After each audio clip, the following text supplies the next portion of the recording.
Welcome to Three-Man Power Trip. Not in unison. Not in unison. It was not in unison. We're talking. Oh, this is episode 4. We're talking Cardinals. We're talking Arizona Cardinals. They went 5-10-1. Ties need to get the hell out of here. I don't like it having ties. But 5-10-1 was their official. What'd you say? Oh, the ties. Yeah, the ties. I said. I was like, we didn't know what you said. Out of here. They need to change something and make it where it's a win or a loss. I thought you were telling me to get the hell out of here. I thought we were going to have to go outside and throw down. Also, 360 said I just whooped your ass. Let me tell you something, brother. Yeah, brother. Anyways, the Cardinals,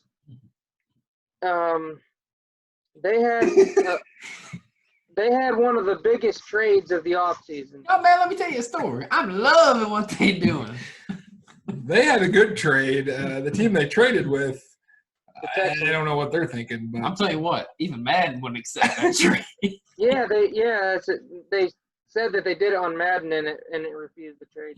But they were able to get DeAndre Hopkins. Best thing you could do for a young quarterback. Yep. And they traded away an injury-prone David Johnson. And I want a fourth. Yep. And a fourth. David Johnson went to the Texans. Hopkins went to the Cardinals. And then they re-signed Fitzgerald. So you got your veteran Fitzgerald, and then you got your young superstar in Hopkins. I definitely think that is a good – I think that is a good duo for a young quarterback in Murray. Then they got Kenyon Drake, right? Yep. He's not a bad running back. So it's definitely they have some pieces to work with. They were 5-10-1 though. I don't know. Well, Kyler Murray, first year. Right.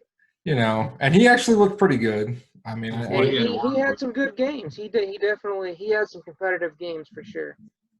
They're sitting at $6.9 million in cap space. Did you say? Take the dot out.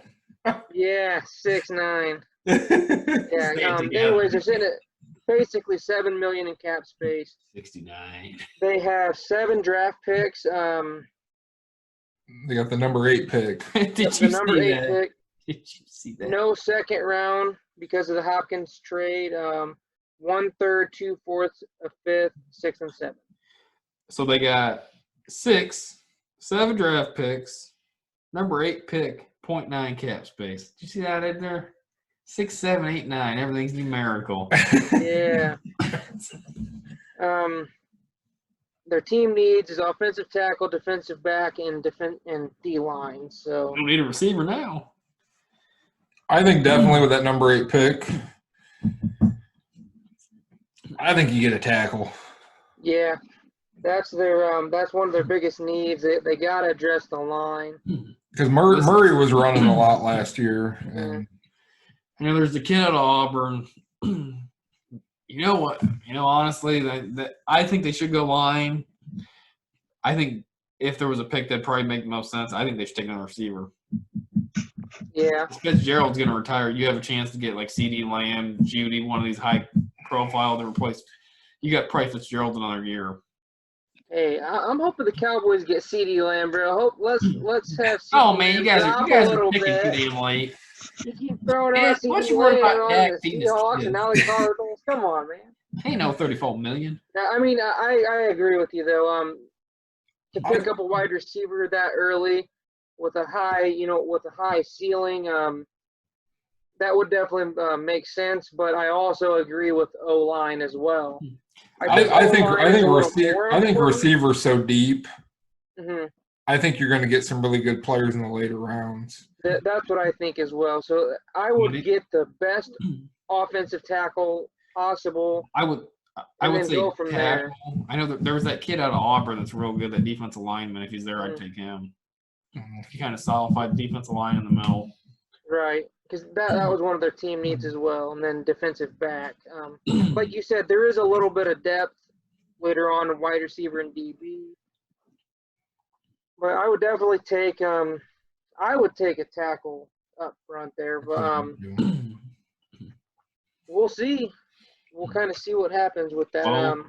Another thing, they're picking 8. that might be a prime number for them to trade down, depending if one of those quarterbacks kind of falls or slips through. They might be able because to they have capitalize. no second rounder. If they could package that to get a later first and then to get into the second, That'd probably be the way to go. that would be the way to go, I think, because then that would give you a second rounder as well. You can still get a tackle, then maybe fill that defensive back in the second round or get a lineman. Who needs a quarterback that far down? The Patriots? Maybe. No. But we'll revisit it. It's 5-10-1 is what they were last year. Where do you guys see them next year?